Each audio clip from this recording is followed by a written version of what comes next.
வீரராஜ் செல்வம் போல் சேர்கவே என் ஆசான் வீரராகவருக்கு புகழ். வணக்கம்.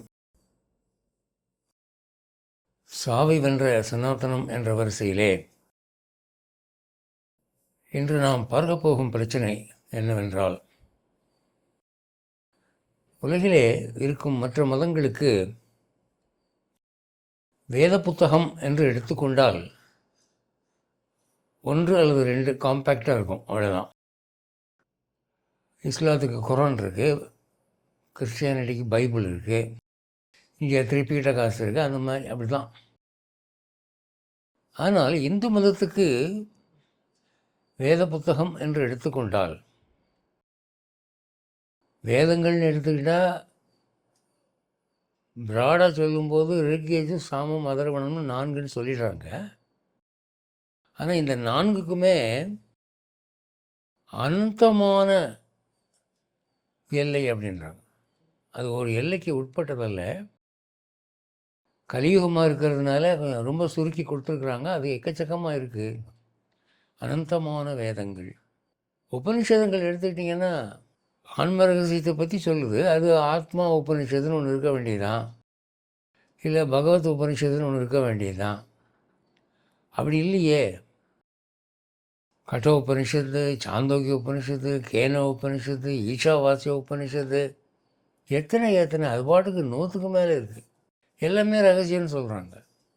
அப்புறம் இதிகாசங்கள், பஞ்சமோ வேதகா, 5வது வேதம் என்று சொல்லப்படும் ராமாயணம், மகாபாரதம், எல்லாம் ஆயிரக்கணக்கில் லட்சக்கணக்கில் ஸ்லோகம். ஒரு வேலை ரொம்ப பேரும் பேசிக்கிட்டு இருந்தான்னா, அதே ராமாயணம் படிக்காதரா, சுருக்கமாக சொல்கிறாங்கிறான். அவன் நீளமாக ஏதாவது எழுதியிருந்தானா மகாபாரதம் மாதிரி எழுதியிருக்கான் அப்படின்றாங்க. அதெல்லாம் சுருக்கமான ஒரு இதிகாசமே அல்ல. கதை, கதைக்குள்ள கதை, கிளை கதை. அப்புறம் புராணங்கள், இது பத்தாதுன்னு புராணங்கள், 18 புராணங்கள், ஸ்மிருதிகள், அது 100க்கு மேலே. இது போக இது வடமொழியில் இருக்கக்கூடிய இந்தியாவில் இருக்கிற எல்லோருக்கும் பொதுவானது. இது தவிர அந்தந்த மாநிலத்துக்குன்னு அந்தந்த தாய்மொழி இலக்கியம் இருக்கு இல்லையா. தமிழ்நாடு எடுத்துக்கங்க, கம்பராமாயணம், வில்லி பாரதம், பன்னீர் திருமுறை, 4000 திவ்ய பிரபந்தம், திருப்புகழ், இப்படி ஏராளமாக ஞானக்கோவை. அதே மாதிரி மலையாளத்தில், கன்னடத்தில், ஆந்திராவில், தெலுங்கில், எந்த மாநிலத்திலையும் அந்தந்த மாநிலத்துக்குரிய இலக்கியங்கள் இல்லைன்னு சொல்ல முடியாது. வண்டியாக இருக்குது. அப்போது ஒரு இந்து மதம் ஒரு சுருக்கமான மதம், சொன்னால் புரிஞ்சுக்கலாம் அப்படிங்கிற மாதிரி மதமாக இல்லையே. படின்னு படிச்சுக்கிட்டே இருந்தால் ஆயுசு பூரா படித்தாலும் அது முடிய போகிறதில்ல அப்படிங்கிற மாதிரிலாம் இருக்குது. அப்போ ஒரு ஆத்மா எப்படி தெரிஞ்சுக்கும், எப்படி திருந்தும்? இப்போ மேல்நாட்டு மதங்களை சேர்ந்தவங்கெல்லாம் என்ன சொல்கிறாங்க, நான் எங்கள் வேதங்கள் முழுக்க படிச்சுட்டேங்க, 3 தடவை படிச்சுட்டேங்க. சில பேர் சொல்கிறாங்க, நான் 10 தடவை படித்து மனப்பாடமே பண்ணிட்டேங்கிறாங்க. அந்த மாதிரி இங்கே ஒரு இந்து நான் எல்லாத்தையும் கம்ப்ளீட்டாக படிச்சுட்டேன், எனக்கு மனப்பாடமாக தெரியும்னு எதையாவது சொல்ல முடியுமா? 4 வேதம் படித்த சதுர்வேதிகள் என்று சொல்லப்படும் வட இந்தியர்கள் கூட சும்மா கொஞ்சம் தான் படிச்சுக்கிறாங்க. நிறையாது படிக்கலை, முடியாதுன்றாங்க. எப்படி படிக்க முடியும்? அப்போ இது ஒரு நிறைபாடா, குறைபாடா? இது ஒரு தகுதியா, தகுதியின்மையா? அப்போ இந்து மதத்தை முழுக்க நாம் புரிந்து கொள்ள முடியாது அப்படிங்கிற மாதிரி ஒரு சிக்கலில் கொண்டு விட்டுருச்சு இந்த புக்ஸெல்லாம் சேர்ந்து. அதுதான் இன்றைக்கி பிரச்சனை நம்ம பார்க்குறது. ஆதலாலே ஒரு மேல்நாட்டுக்காரன் அல்லது வெளிநாட்டுக்காரன் இந்து மதத்தை தெரிந்து கொள்ள வேண்டும், படிக்க வேண்டும் என்று ஆசைப்பட்டான் என்றால், இதுதான் இந்து மதத்துக்குரிய வேத புத்தகம், இதை படின்னு சொல்லி கொடுக்கறதுக்கு ஏதாவது புக் இருக்கா? ஏதோ ரஃபாக பகவத்கீதைன்னு சொல்லிகிட்டு இருக்காங்க. ஆனால் that is not truth. Bhagavad Gita ஓரளவு ஒரு பிழிவு, அவ்வளோதான். அப்போ இது இந்த நிலைமை நீடிக்க வேண்டுமா? இது நல்லதா? என்ற ஒரு கேள்வி இருக்குது. இப்படி ஒரு கேள்வியினால் எதிர்க்கப்பட்ட ஒரு இந்து என்ன பதில் சொல்லுவான்ங்கிறது தான் இன்றைக்கி சொற்பொழிவு. என்ன பதில் சொல்ல வேண்டும்? அப்போ எங்களுக்கு வேத புத்தகம் கடல் மாதிரிங்க, படிக்க முடியாதுங்கன்னு சொல்கிறது தகுதியா, தகுதியின்மையா? அது பெருமையா, சிறுமையா? யோசிக்கணும். இப்போ நான் பதில் சொல்ல வரேன். வேத புத்தகங்களிலே எந்த மதத்திலும் சொல்லப்படாத பல விஷயங்கள் இந்து மத இலக்கியத்தில் இருக்கிறது. உதாரணத்துக்கு சில சொல்கிறேன். என்னன்னா, பஞ்சபூதங்கள், இந்த 5 எலமெண்ட்ஸ், நெருப்பு, காற்று, நீர், வாயு, ஆகாசம், இதை எடுத்து பேசுதுங்க நம்ம வேதம், உபனிஷதம் எல்லாம். அது பரவாயில்ல. இந்த 5 எலமெண்ட்ஸ் தோன்றுவதற்கு முன்னாலே அதுக்கு இருந்த ரூட்டு தன்மாத்திரங்கள், அதுக்கு முன்னால் இருந்த ரூட்டு மூலப்பிரகிருதி, எங்கெல்லாம் உள்ளே போய் அலசி இருக்கு. உலகத்தில் எந்த மதத்துலையும் இப்படி ஆராய்ச்சிகள் இல்லை. பொதுவாக சொல்லுவாங்க, அங்கே ஒளி உண்டாகட்டும் என்றால் ஒளி உண்டானது, அவ்வளோதான். ஒளியை பற்றி அதுக்கு மேற்கொண்டு ஒன்றும் பேச்சு கிடையாது. இங்கே அப்படி இல்லை. ஃபயர், ஒளின்னு எடுத்துக்கிட்டிங்கன்னா அதுக்கு 1008 சாப்டர் இருக்குது. இது எந்த அளவுக்கு போகுது? ஒரு கதை உபனிஷத்தில் இருக்குது. வாயு பகவானுக்கும் அக்னி பகவானுக்கும் சண்டை வந்ததான் யார் பலசாலின்னு. இந்த சண்டையை பற்றி கேள்விப்பட்டு பரபிரம்மன் வந்தாரான். யாரா நீங்கள் 2 பேரும் அடிச்சுக்கிறீங்கன்னு கேட்டாரான். இவன் சொன்னான்னா, நான் வாயு, நான் எதையும் தூக்கி எறிந்து விடுவேன் அப்படின்னானா. அப்படியா, இந்தா ஒரு வக்கீல், இதை தூக்கி எறி பார்ப்போன்னா. அப்படியே வாயு தன் பலம் கொண்ட மட்டுக்கும் அதை ஊதி பார்த்தா நகரலை. நீ யாரா? நான் அக்னி, நான் எதையும் எரித்து விடுவேன், இந்த வக்கீல் எரியினா. வேகமாக ஆவேசமாக வந்தான். அது ஒன்றும் பொசுங்கலை, சாம்பல் ஆகலை. அப்போ பரபிரம்மன் சொன்னால், உங்களுக்குள்ளே காற்றாகவும் நெருப்பாகவும் இருக்கிறவன் நான். என்னுடைய அனுகிரகம் இல்லாமல் உங்களால் இயங்க முடியாது. அதை தெரிந்து கொள்ளுங்கள். உங்கள் இருவரில் யாருமே சிறந்தவர் இல்லை, நீங்கள் ஜீவர்கள் தான் அப்படின்னு சொன்னதாக ஒரு கதை. இப்படியெல்லாம் பஞ்சபூதங்களை பற்றி அவங்க ரிசர்ச் பண்ணியிருக்கிறாங்க. அக்னி தத்துவம்னா என்ன? தீயை ஐஸ் மாதிரி குளிர வைக்கிறது எப்படி? தண்ணீரை தீ பற்றி எரிய வைக்கிறது எப்படி? ஒரு 5 தத்துவத்தில் இதனுடைய குணம் அதுக்கும், அதனுடைய குணம் இதுக்கும் வர வைக்கிறது எப்படி? அதெல்லாம் அவங்க ஸ்டடி பண்ணியிருக்கிறாங்க. மனித சரீரமே இந்த பஞ்சபூதங்களால் ஆனது தான். அவங்க சொல்கிறாங்க, இத்தனை பெர்சன்ட் அக்னி, இத்தனை பெர்சன்ட் ஆகாசம், இத்தனை பெர்சன்ட் வாயு, இத்தனை பெர்சன்ட் மண், இது சேர்ந்தால் இது மரமாகும், அல்லது அது புலியாகும், இது சிங்கமாகும், மனிதனாகும். ஒவ்வொன்றுக்கும் காம்போசிஷன் இருக்குது, பெர்மிட்டேஷன் காம்பினேஷனில். அதெல்லாம் கொடுத்துருக்காங்க. இப்படி ரிசர்ச்லாம் இங்கே நடந்திருக்கு. ஒரு இடத்துல போட்டிருக்கு, பிரம்மா படைக்க தொடங்கின போது அந்தந்த பொருளின் இருக்கை எப்படி இருக்கும் என்பதை தெரிந்து கொள்வதற்காக வேதங்களை புரட்டி பார்த்தார்.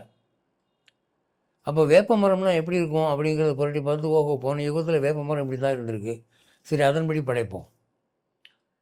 அப்படி டிக்ஷனரியை பார்த்து பாடம் படிக்கிற மாதிரி அவர் வேதங்களை பார்த்து பார்த்து தான் படைத்தார். அதனால் இந்த அசுரர்கள் வேதங்களை தூக்கிட்டு போனால் அவருக்கு படைக்க செய்ய முடியாது, அதுக்கு பெருமாள் காப்பாற்றணும் அப்படின்லாம் கதை இருக்குது. அப்போ இந்து மதத்தை பொறுத்தவரை வேதங்கள் என்பது சும்மா கடவுள் வந்தார், படைத்தார், மனிதனை படைத்தார், மனிதன் தப்பு பண்ணினான், தண்டிக்கப்பட்டான், இது மட்டுமா வேதம்? அப்படி தான் மற்ற மதங்களில் சொல்கிறாங்க. இங்கே அப்படி இல்லைங்க. இந்து மத வேதம் எதையுமே விட்டு வைக்கவில்லை. எல்லாத்தையுமே பற்றி பேசுது, எல்லாத்தையுமே டீல் பண்ணுது. ஒருவன் வேதங்களையும் சாஸ்திரங்களையும் படித்து விட்டால் அவன் பெரிய ஸ்காலர், அவனுக்கு தெரியாதது ஒன்றும் இருக்காது. அப்புறம் இந்த வேதங்களில் இவங்க ஆராய்ச்சி பண்ண இன்றைக்கி யுனெஸ்கோவில் என்ன பண்ணியிருக்காங்க தெரியுமா? இந்த ரிக்வேதத்தையும் எஜுர்வேதத்தையும் ரிசர்ச் பண்ணதில் வேதிக் மேத்தமேட்டிக்ஸ், அதாவது இந்து மத அடிப்படையிலே கணக்கு, இன்றைக்கி கம்ப்யூட்டர் போடுறத விட வேகமாக கணக்கு போடக்கூடிய வழியெல்லாம் சொல்லி கொடுத்துருக்காங்க, வேதத்தில் இருக்குது. அதே மாதிரி வேதிக்கு ஹார்டிகல்ச்சர், தாவரங்கள், மாமரத்தையும் புளிய மரத்தையும் சேர்க்கறது எப்படி, அதனால் என்ன மரம் உற்பத்தி ஆகும். வேதிக்கு ஆர்கிடெக்சர், கட்டடங்கள், கோயில்கள் கட்டுவது எப்படி, அரண்மனைகள் கட்டுவது எப்படி, இப்படி கட்டினா என்ன குணம், அப்படி கட்டினா என்ன ஆகும். அது வேதிக் பாட்டனி, வேதிக் ஜுவாலஜிலாம் இருக்குது. அதாவது விலங்கு வைத்தியம், இந்த விலங்குக்கு இந்த மருந்து ஏற்படுத்து, அதெல்லாம் அவங்க ரிசர்ச் பண்ணியிருக்காங்க. வேதிக் மெடிசின், ஆயுர்வேதம், வேதிக் அஸ்ட்ரானமி, வானவியல் ஆராய்ச்சி. இன்றைக்கி டெலிஸ்கோப் வச்சுல எல்லாம் கண்டுபிடிக்கிறாங்க. அவங்க எந்த டெலிஸ்கோப்பும் இல்லாமலே கிரகங்கள் நிலைகளை ஆய்வு செய்து, இந்த ஆண்டு இந்த மாதம் இத்தனாம் தேதி இந்த கிரகம் இங்கே இருக்கும் அப்படிங்கிறத சொன்னால், அதை இவன் ஈஃபிமெரிஸில் கணக்கு பண்ணி பார்த்தா, ஆமாம் சரியாக தான் இருக்குது, அவன் எப்படி டெலிஸ்கோப் இல்லாமல் கண்டுபிடிச்சான், அதை இன்னும் உட்காந்து யோசனை பண்ணியிருக்காங்க. இதெல்லாம் நம்ம சாஸ்திரங்களில் சொல்லப்பட்டிருக்கு. பாஸ்கராச்சாரியருடைய சூரிய சித்தாந்தத்தில் அவர் என்ன சொல்கிறார், இதெல்லாம் வேதங்களின் அடிப்படையில் தான் நான் எடுத்தேன் அப்படிங்கிறார். அதில் நீங்கள் ரொம்ப கட்டடக்கலை செக்ஷனை பார்த்தீங்கன்னா ரொம்ப ஆச்சரியமாக இருக்கிறது. அப்புறம் ஆத்மாவை பற்றி படிப்போம். ஆத்மா என்றால் என்ன, இந்த ஒரு கேள்விக்குங்க இந்து மதம் சொன்ன அளவு பதில் எந்த மதமும் சொல்லவில்லை. ஆத்மா என்றால் என்ன, அது எப்படி இருக்கும் அப்படின்ற கேள்வியை மற்ற மதங்கள் போதிக்கிறவர்களிடம் போய் கேட்டிங்கன்னா, அதெல்லாம் எதுக்கு சார் உங்களுக்கு தேவையில்லாதது, ஆத்மா ஒன்று இருக்குது, மனுஷனுக்குள்ளே ஆத்மா இருக்குது, அதோடு விடுங்க அப்படி தான் சொல்லுவாங்க. அதுக்கு பற்றி மேற்கொண்டாங்க இன்ஃபர்மேஷன் இல்லை.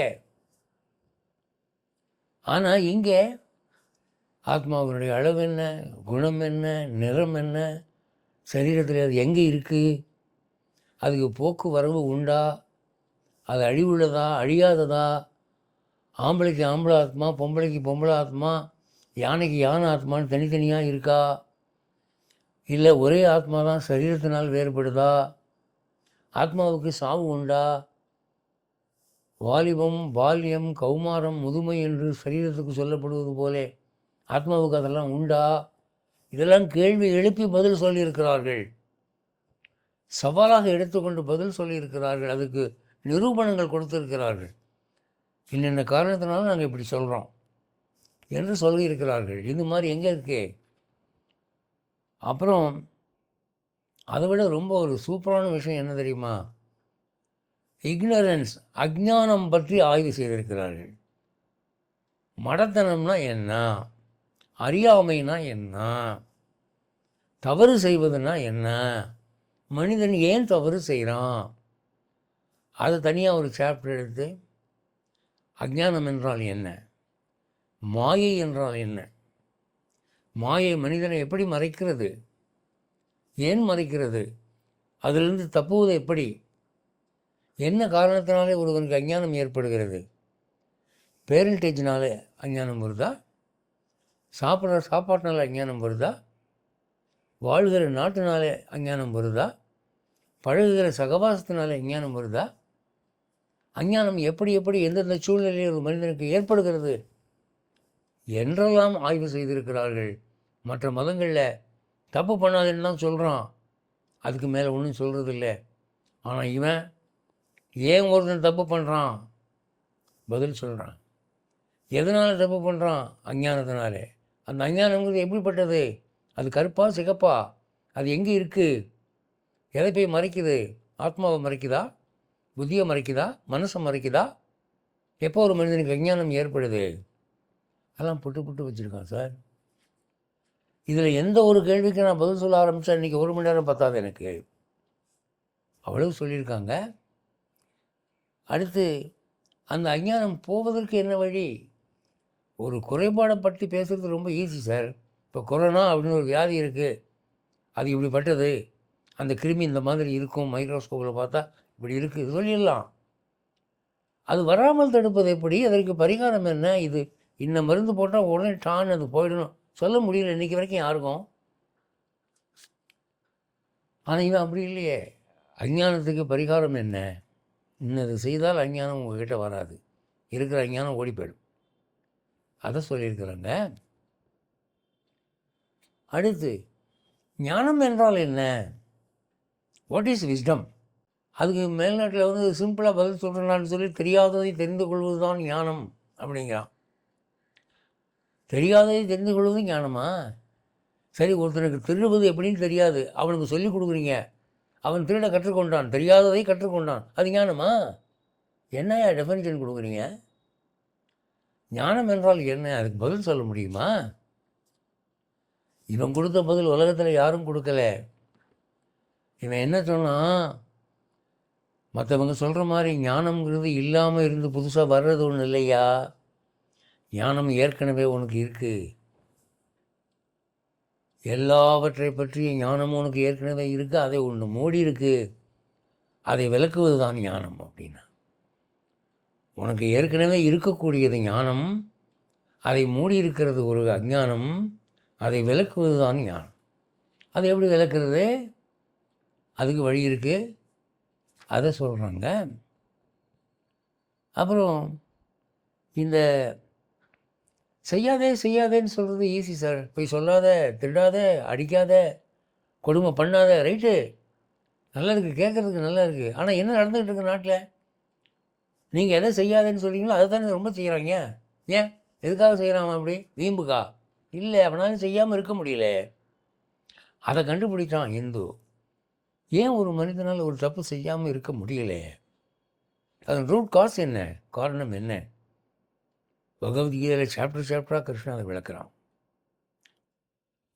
பாவம் செய்வது ஏன், பாவத்தை தவிர்ப்பது எப்படி, பாவத்திலிருந்து தப்புவது எப்படி என்று சொன்னவன் இந்து மதம்தான். இங்கே இருக்கிற வேதம் தான் அதெல்லாம் சொல்லி ஒரு அழகாக ஒரு உதாரணம் கொடுத்தான் சார். இந்து மதத்தில் ஒரு மரம் இருக்கிறது, அந்த மரத்தில் 2 பறவைகள் இருக்கின்றன. ஒரு பறவை அதில் இருக்கிற பழங்களை விரும்பி உண்கிறது, இன்னொரு பறவை அந்த பழங்களை உண்ணாமல் இருக்கிறது. இந்த பழங்களை உண்ட பறவை அந்த மரத்திலே சிக்கி கொண்டது, தப்ப முடியவில்லை, பறக்க முடியவில்லை. இன்னொரு பறவையோ சுதந்திரத்தை இழக்கவில்லை, அது இஷ்டப்படி எங்கும் பறக்க முடியும். இதை எழுதி வச்சான் சார். இதுக்கு விளக்கம் சொல்லுங்கள் சார், போதும். இதுக்கு நீங்கள் விளக்கம் சொல்லிட்டீங்கன்னா உங்களை விட பெரிய ஞானி யாரும் இல்லை. அப்படி சொன்னால் காம்பேக்டாக ஒரு சின்ன கேப்சூலில் கொடுத்துட்டான். ஞானம் எது, அஞ்ஞானம் எது, கர்மா எது, மோட்சம் எது, அதை க்ளீனாக சொல்லிட்டான். அப்போது இந்த மரம் என்பது இந்த உலகம், இந்த மாயா பிரபஞ்சம், இதில் இருக்கக்கூடிய கவர்ச்சிகள் தான் பழங்கள். அதை பார்த்து ஏமாந்து மயங்கி அந்த கலரை பார்த்து ஆசைப்பட்டு, சுவையை பார்த்து ஆசைப்பட்டு விழுங்குகிறாய். அது என்ன பண்ணுது தெரியுமா, அது பயங்கரமான ஒரு தூக்கத்தையும் போதையும் கொடுத்து உன்னை பறக்க விடாமல் பண்ணிடுது.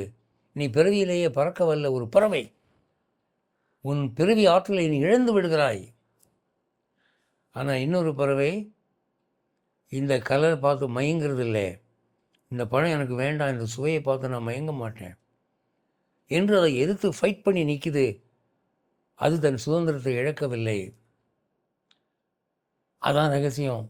இந்த உலகத்தில் வந்து பிறக்கிறவன் எப்படி மாட்டிக்கலாம், எப்படி ஒருத்தன் தப்பிக்கிறான், அதை என்ன அழகாக சொல்லிட்டு போனாங்க. இந்த மாதிரி ஒரு அழகான உருவகத்தை எங்கேயாவது காட்ட முடியுமா சார்? அப்புறம் இந்த ஞானத்துக்கு என்று சில விதிமுறைகள் சொன்னார்கள். அதுக்கு காரணம் சொன்னாங்க, உனக்கு ஆசிரியரை மதிக்க வேண்டும்ன்ற. ஏன் மதிக்காட்டி என்ன அப்படின்னு கேட்டால் அவங்க என்ன சொல்கிறாங்க, ஆசிரியருக்குள்ளே இருந்து அறிவை வழங்குகிறவன் இறைவன்தான். அந்த ஆசிரியரை அவமதிக்கிற போது அந்த இறைவனை நீ அவமதிக்கிறாய், அதனாலே அவன் தரும் அறிவு தடைப்படுகிறது, அது உன்னை வந்து சேர்வதில்லை, சேர்ந்தாலும் ஒட்டுவதில்லை, உனக்கு அறிவு விருத்தியாவதில்லை. அதே போல் தாய் தகப்பனை வணங்க வேண்டும். வணங்காவிட்டால் என்ன? தாய் தகப்பன் மூலமாக இந்த சரீரத்தை கொடுத்தவன் இறைவன், உள்ளே இருக்கிற இறைவன். அவர்களை அவமதிக்கும் போது அந்த இறைவனை அவமதிக்கிறாய். அதனால் உலகியல் வாழ்க்கை உனக்கு தடைப்படுகிறது, உனக்கு அதிர்ஷ்டம் வரமாட்டேங்குது, நல்லது வரமாட்டேங்குது என்று ஒவ்வொரு நெகட்டிவ் கர்மாவுக்கும், ஒரு பாவத்துக்கும் ரூட் என்ன, சோர்ஸ் என்ன, விளைவு என்ன, பரிகாரம் என்ன, அப்படி க்ளீனாக போட்டு வச்சுட்டான். டயபெட்டிஸ் இருக்குது ஒருத்தனுக்கு அப்படின்னா, எதனால் டயபெட்டிஸ் இருக்குது? பேங்க்ரியாஸ் ஒழுங்காக ஒர்க் பண்ணலை. அவன் அதிகமாக சுகர் சாப்பிட்டான்னா அந்த இனிப்பானது ரத்தத்தில் கலந்து அதோடு சேர்ந்து பல சத்துப்பொருள்கள் வெளியாகின்றன. அவன் அப்படியே மெலிஞ்சு போயிடுறான். சீக்கிரம் சாவு வந்துடுது. பல உறுப்புகள் பழுதாகி விடுகின்றன. அப்போ அதுக்கு பரிகாரம் என்ன? முதல்ல இனிப்பு அதிகமாக சாப்பிடக்கூடாது. அடுத்து அந்த பேங்க்ரியாஸ் அப்படிங்கிற அந்த ஒரு உறுப்பை செயல்படுத்தணும். இப்போ நிலவேம்பு அந்த மாதிரி சில தாவரங்கள் இருக்குது, அதில் செய்யப்பட்ட மருந்து சாப்பிடும்போது அது சீராயிடுது. இதெல்லாம் ஒரு மருத்துவன் சொல்வது போலே ஆத்மாவுக்கு ஏற்படும் நோயை குணப்படுத்துவது எப்படி என்று இந்த இந்து மத நூல்கள் சொல்லுகின்றன. அடுத்தாப்புல பொய் சொல்லக்கூடாது. இது எல்லா மதமும் சொல்லுது. எந்த மதமும் பொய் சொல்லுன்னு சொல்கிறதில்ல. ஆனால் இவன் ஒருத்தன் தான் ஏன் பொய் சொல்லக்கூடாது அப்படின்னா, ஏன்யா பொய் சொன்னால் என்னையா? ஒருத்தனை கத்தியால் குத்துறேன்னு ரத்தம் வருது, அவன் உயிர் போகுது, நஷ்டம், பாவம், ஒத்துக்கிறேன். திருடினா ஒருத்தனுடைய உழைப்பு வீணாக போகுது, பாவம், ஒத்துக்கிறேன். ஆனால் பொய் சொன்னால் என்ன சார்? இப்போது நேற்று நான் சினிமாவுக்கு போனேன், ஆனால் கேட்குறவன்ட்டு நான் சினிமாவுக்கே போகலைன்னு சொல்லிடுறேன். இதனால் யாருக்கு என்ன நஷ்டம் சொல்லுங்கள்? சினிமா தியேட்டருக்காரனுக்கு நான் கொடுக்க வேண்டிய காசை கொடுத்து டிக்கெட் வாங்கிட்டேன், அவனுக்கு நஷ்டம் இல்லை. பார்த்தது நான். கேட்குறவன்ட்டு நான் சினிமா பார்க்கலைன்னு சொல்கிறேன், இதனால் அவனுக்கும் நஷ்டம் இல்லை, யாருக்கும் நஷ்டம் இல்லை, எனக்கும் நஷ்டம் இல்லை. அப்படி இருக்கிற போது யாருக்குமே நஷ்டம் இல்லாத ஒரு காரியத்தை ஏன் செய்யக்கூடாது? நான் செய்தால் என்ன? பொய் சொன்னால் என்ன சார்? குடியா மொழிய போகுது, ஒரு மனுஷன் செத்து போகிறான்னா உயிர் போகுதா? யாருக்கும் எந்த விதமான நஷ்டமும் இல்லையே, ஏன் பொய் சொல்லக்கூடாது என்று கேட்டால் மற்ற மதங்கள் என்ன சொல்லுகின்றன? சொன்னதை செய், அதிக பிரசங்கித்தனமாக கேள்வி கேட்காத, ஷட்டப், அவ்வளோதான் மற்ற மதங்கள் உங்களுக்கு சொல்கிற பதில். ஆனால் இந்து மதம் என்ன சொல்லுது? இறைவன் நாதமயமாக இருக்கிறான், நாத பிரம்மம், ஓம் என்ற ஒலி எங்கும் நிறைந்திருக்கிறது. அந்த நாதம்தான் இறைவன். அந்த இறைவன் நிகழாத ஒன்றை நிகழ்ந்ததாக நீ கூறும்போது அந்த நாத பிரம்மத்தை அது தாக்குகிறது, அது பாதிக்கப்படுகிறது, அது சீறுகிறது. அது என்ன சொல்லுது? விலங்குகள் செய்யாத ஒரு தவறை மனிதன் செய்கிறான். விலங்குகள் பொய் சொல்வதில்லை, ஆனால் மனிதன் தன்னுடைய 6வது அறிவை பயன்படுத்தி பொய் சொல்கிறான். நிகழ்ந்ததை நிகழவில்லை என்கிறான், நிகழாததை நிகழ்ந்தது என்கிறான். அப்போ என்ன ஆகுது? சத்துனா சத்தியம், முக்காலத்திலும் நடந்த சத்தியம், அதான் பகவான் ஓம் தத்து சத்து. அதுக்கு அகெயின்ஸ்டாக அவன் பேசுகிறான். அப்போது பகவான் என்ன பண்ணுறான்? இந்த பேச்சுங்கிற ஒன்று இவனுக்கு இருக்க போய் இவன் உள்ளதை இல்லைங்கிறான், இல்லதை உள்ளதுங்கிறான் என்று அந்த நாதபிரம்மம் என்ன பண்ணுது? இவனுடைய புண்ணியத்தை குறைச்சி இவனுடைய வெற்றி வாய்ப்புகளை பாழாக்குகிறது. அவள் என்ன பழமொழி சொன்னால், சத்தியமேவ ஜெயதே நான் அன்றுதம் வாய்மையே வெல்லும். அப்போ வாய்மை வெல்லும்னா எப்படி வெல்லுது? ஏன் வெல்லுதுன்னா, வாய்மைக்கு பின்னாலே பகவான் இருக்கிறான், அவன் ஜெயத்தை கொடுக்குறான், வெற்றியை கொடுக்குறான். பொய்மைக்கு பின்னாலே பகவானுடைய கோபமான சக்தி இருக்கிறது, அது தண்டனையை கொடுக்குது, தோல்வியை கொடுக்குது. அப்போ உன் புண்ணியத்தை நீ இழக்கிறாய்.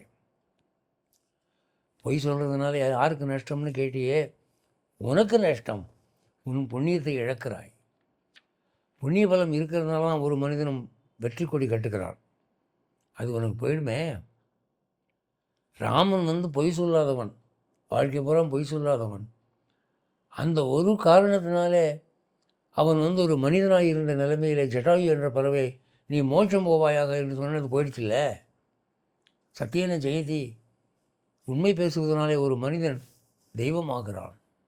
அந்த அளவுக்கு உயர்த்தத்தில் இதெல்லாம் உங்களுக்கு உதாரணம் கொடுத்து காட்டியிருக்காங்க. ஐயா பொய் ஏன் சொல்லக்கூடாது, சொன்னால் என்ன ஆகுது, அப்போ வந்து பொய் சொல்லக்கூடாதுங்கிறத புரிஞ்சுக்கிட்டு நம்ம செயல்படுறோம்.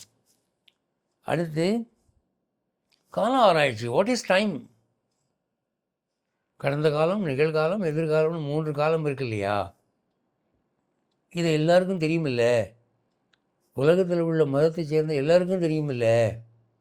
யாராவது இந்த காலம் என்பது என்ன என்று சொல்லியிருக்கிறார்களா? இந்த காலத்தை பற்றி ஆராய்ச்சி செய்திருக்கிறார்களா? இவன் தான் செஞ்சான். என்ன சொன்னான்? அகண்ட காலம்னு ஒன்று சொன்னான். இறந்தது, நிகழ்வது, நிகழப்போவது என்ற 3 பிரிவுகள் காலத்துக்கு இல்லை. அப்போ அது உங்களுக்கு தான் உண்டு. நீங்கள் வந்து நேற்று இருந்த நீங்கள் நேற்றுல இன்றைக்கி இல்லை, இன்றைக்கி வந்துட்டீங்க. நாளைக்கு நீங்கள் இல்லை, நாளைக்கு தான் போவீங்க. உங்களுக்கு தான் இறந்தது, நிகழ்வது, எதிரே வரப்போவதுன்னு வேறுபாடு இருக்குது. காலத்துக்கு இல்லை. அது அகண்ட காலம், துண்டுகள் இல்லாத காலம், பிரிதில்லாதது. ஞானிகளை பற்றி சொல்லும்போது நித்திய சூரிகளுக்கு, ஞானிகளுக்கு என்றென்றும் நிகழ்காலம். அவங்களுக்கு இறந்த காலம்னு தனியாக இல்லை, எதிர்காலம்னு தனியாக இல்லை. 3 காலமும் ஒரு காலம்தான். அதுதான் வந்து அகண்ட காலம், பிரிவில்லாத காலம். இப்படியெல்லாம் காலத்தை பற்றி ரிசர்ச் பண்ணியிருக்கிறான். சாந்திபினி என்ற குருவுக்கு இறந்து போன மகனை கிருஷ்ணன் கொண்டு வந்து கொடுக்கும்போது அகண்ட காலத்துக்குள்ளே போய் கடந்த காலத்தில் அவன் வாழ்ந்தபோது எப்படி இருந்தானோ அப்படியே தூக்கிட்டு வந்துட்டான் அப்படின்னு வேறு சொல்லியிருக்கான். டைம் மிஷினை பற்றி இன்றைக்கி ஹெச்ஜி வெல்ஸ் இன்றைக்கி என்னென்னமோ கதை எழுதி புருடா விட்டுருக்கான். எல்லாம் ஒரே அபத்தமாக இருக்குது.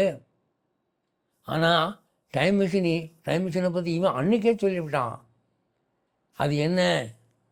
இவன் ஹெச்ஜி வெல்ஸ் எழுதின டைம் மிஷின் கதையில் ஏகப்பட்ட சொல்ல இருக்குது, தப்பு இருக்குது, குற்றம் கண்டுபிடிக்க முடியும்.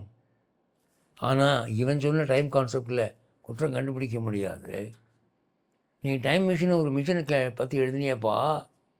மிஷின்கிறது கிராஸ், ஸ்தூலமானது. அது எப்படி செட்டிலுக்குள்ளே நுழைய முடியும்? அது வந்து சூக்ஷ்மமானது. அப்போ பருப்பொருள் ஒரு நுண்பொருள் கூட நுழைய முடியாது. ஆனால் அது நுழைய முடியும்னு சொல்லி நீ ஒரு மிஷினில் வச்சுக்கிட்டு போகலாம், காலத்துக்கு கடந்து போகலான்னு தப்பு பண்ணியிருக்கிற. பொருந்தாத ஒரு கற்பனை அது. ஆனால் இவன் கரெக்டாக சொன்னான். நீ காலத்திலேயே கிழித்து போக வேண்டுமானால் நீ காலத்தை விட நுட்பமாக மாற வேண்டும். அப்படி டைம் கான்செப்ட் நான் அழகாக சொன்னான். ஐயா அடுத்து இந்த பாவம் ஜெயிக்குமா புண்ணியம் ஜெயிக்குமான்னு ஒரு கேள்வி, நித்தியமான கேள்வி. அவன் சொன்னான், எப்பவுமே தர்மம் தான் ஜெயிக்கும். ஆரம்பத்தில் அதர்மம் ஜெயிக்கிற மாதிரி இருக்கும், ஆனால் தர்மம் தான் ஜெயிக்கும். அதுக்கு உதாரணமாக புராணங்கள், கதைகள், கற்பனை எவ்வளவு இருக்கு. அப்போ வெற்றி, இறுதி வெற்றி என்பது தர்மத்துக்கே, புண்ணியத்துக்கே என்று ஓங்கி அடித்து சொன்னான். ஒரு முக்கியமான விஷயம் பாருங்கள். இந்த வேதத்தில் சாரீரக சாஸ்திரம் என்று ஒரு பகுதி இருக்கிறது. அது என்னென்னா, மனிதனுடைய அங்க அமைப்பு, உடல் அமைப்பு. மூக்கு இப்படி இருந்தால் என்ன பலன், கண் இப்படி இருந்தால் என்ன பலன், நெத்தி இப்படி இருந்தால் என்ன பலன், முகம் இப்படி இருந்தால் என்ன பலன், ஃப்ரெனாலஜி, கைரேகை, பாமிஸ்ட்ரி, அதுக்கு என்ன பலன், அதுக்கும் வாழ்க்கைக்கும் சம்மந்தம் உண்டு அப்படின்னு சொன்னான், கண்டுபிடிச்சான். அப்போ ஒரு மனிதனுடைய முகத்தில் தோன்றக்கூடிய ஒரு குறி, அதை வைத்து அவனுடைய எதிர்காலத்தையும் சொல்லிவிடலாம், கடந்த காலத்தையும் சொல்லிவிடலாம் என்று அவன் சாஸ்திரம் எழுதினான். மகாபாரதத்தில் ஒரு நல்ல கட்டம். அர்ஜுனன் கிருஷ்ணனிடம் வந்து மகாபாரத யுத்தத்தை ஜெயித்தது தன் வீரன்தாங்கிற மாதிரி அவன் மாறுதட்டிக்கிட்டான். கிருஷ்ணன் தான் பின்னால் இருந்து எல்லாம் பண்ணி கொடுத்தான். ஆனால் அவனுக்கு அகம்பாவம், அதை ஒத்துக்க மனசு வரல. என்னுடைய வீரத்தினால தான் நாங்கள் ஜெயித்தோம் அப்படின்னா, சரிப்பா சந்தோஷம் அப்படின்னு கிருஷ்ணன் கேட்டுக்கிட்டான். எனக்கு ஒரு உதவி பண்ணணுமே. என்னென்னா இப்போ நான் வந்து என்னுடைய அவதாரத்தை முடிச்சுட்டு வைகுண்டம் போக போகிறேன். என்னுடைய மனைவிமார்களெல்லாம் கொஞ்சம் பத்திரமாக கொண்டு போய் அவங்க அப்பா கிட்ட சேர்த்துரு. ஏன் உன்கிட்ட ஒப்படைக்கிறேன்னா, ஒரு காடு இருக்குது, அந்த காடு வழியாக போகணும், காட்டில் வேடர்கள்லாம் இருக்காங்க, எனக்கு இது முடியாது, நீ தான் செய்யணும் அப்படின்னோடனே, நீ கவலைப்படாதப்பா, எப்பேற்பட்ட வேடர்களையும் சமாளிப்பேன் நான் அப்படின்னு இந்த பெண்களை கூட்டிகிட்டு போனான். என்ன ஆச்சு, அங்கே போகிற வழியில் இந்த வேடர்கள் அவனை ஒரு மரத்தில் கட்டி வச்சு உதவுதன்னு உதைச்சு அந்த பெண்களை எல்லாம் சூறையாடி விட்டார்கள், கற்பழிக்கப்பட்டார்கள். அர்ஜுனனுக்கு அவமானம் தாங்கலை, அப்படியே திரும்பி தலையை தொங்க போட்டு வர்றான். வியாசர் பார்க்குறாரு தூரத்துலேருந்து. அர்ஜுனா, என்றும் காணாத ஒரு சோகம் உன் முகத்தில் காணப்படுகிறதப்பா, ஏன், என்ன நடந்தது என்று கேட்டுவிட்டு வரிசையாக ஒரு 10 கேள்வி கேட்குறார். சார், உன் முகத்தில் ஏன் தேஜஸ் இல்லை, நீ பாழடைஞ்ச கட்டடத்தில் படுத்து தூங்கினாயா, கையிலிருந்து வெட்டப்பட்ட நகம் தண்ணீரில் கலந்திருக்க அந்த தண்ணீரை குடித்தாயா, தொடர்ந்து 3 நாள் குளிக்காமல் இருந்தாயா, சுடுகாட்டிலே அதிக நேரம் அமர்ந்திருந்தாயா,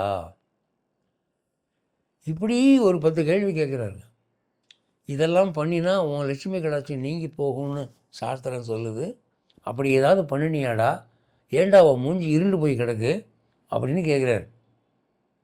அப்போ அவன் தலையை குனிஞ்சிக்கிட்டு இந்த மாதிரி வேடர்கள்லாம் என்னை அவமானப்படுத்திட்டாங்கன்னு சொல்கிறார்.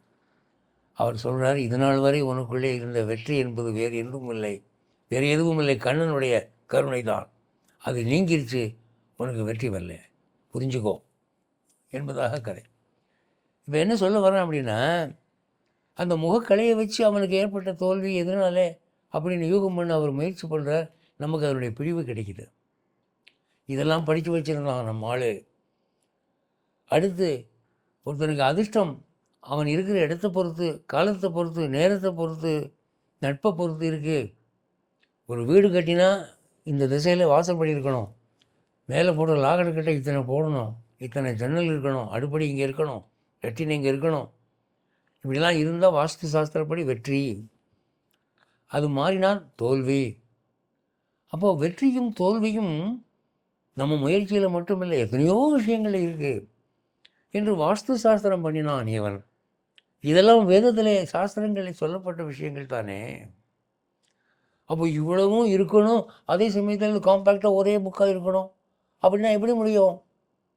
எங்கள் வேத புத்தகம் இதுதான், இதை நான் 10 ரூபா படிக்க முடிச்சுட்டேன், எனக்கு மனப்பாடம் அப்படின்னு எங்களால் சொல்ல முடியல, கடல் மாதிரி இருக்குது, எங்களுக்கு பிடிக்கல அப்படின்னா, வேறு எந்த மதமும் சொல்லாத விஷயங்களை உன்னுடைய இந்து மதம் அள்ளித்தருகிறதே, அதை பெருமைகளுடன் ஏற்றுக்கொள்ள வேண்டாமா? நீ மார்தட்டி 4 பேரிடம் சொல்ல வேண்டாமா? ஐயோ எங்கள் வேதம் பெருசாக இருக்குது, எங்கள் சாஸ்திரம் கடல் மாதிரி இருக்குது, தலைவலி அப்படியே புலம்புறே, இது அறியாமை அல்லவா? எனவே இந்து மதத்திலே சாஸ்திரங்கள் அளவிறந்து இருப்பது அதனுடைய பெருமையை தவிர சிறுமை அல்ல என்பதை சொல்லிக்கொண்டு விடைபெறுகிறேன். மீண்டும் அடுத்த சனிக்கிழமை சந்திப்போம். ஜெய் ஸ்ரீமன் நாராயண்.